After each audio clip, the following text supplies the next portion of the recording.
ఇవాళ వాళ్ళు వీళ్ళు కాదు, పిల్లలే రాహుల్ గాంధీ దగ్గర కనబడితే తమ్మిపట్టున్నారు.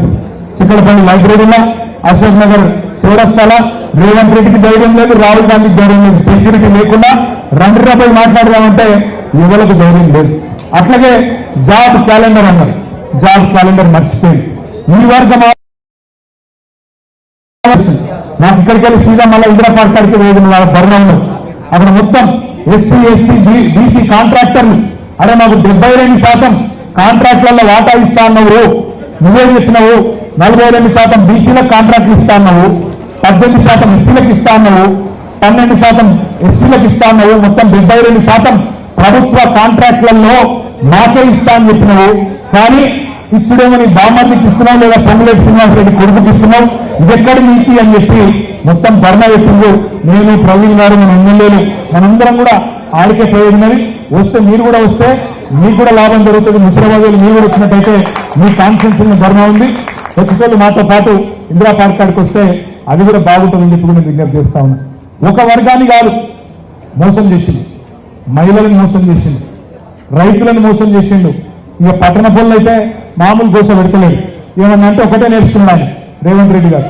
ఏమంటాడు? ఏది హైదరాబాద్ వేరే కొత్తది నేర్చుకున్నాడు ఈ మధ్యన.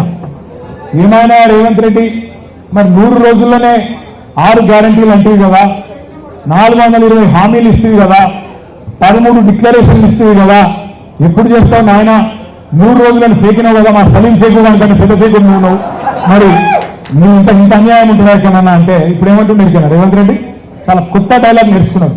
మొన్న ఆదిలాబాద్లో చేస్తున్నాడు పబ్లిక్ మీటింగ్ లో. ఎంత కండలు తిరిగిన పైల్వానైనా 3 నెలల పిల్లలు పుట్టిస్తాడా? మాకు 3 నెలల పిల్లలు పుట్టారని మాకు కూడా ఎరికే, అందరికీ ఎరికే. పుడతారుగా, ఎంత కండలు తిరిగిన పైల్వానైనా పుట్టిస్తాడా అని మాట్లాడుతున్నా.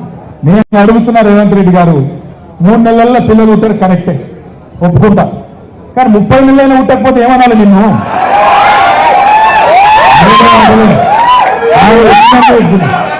30 నెలలైనా కదా,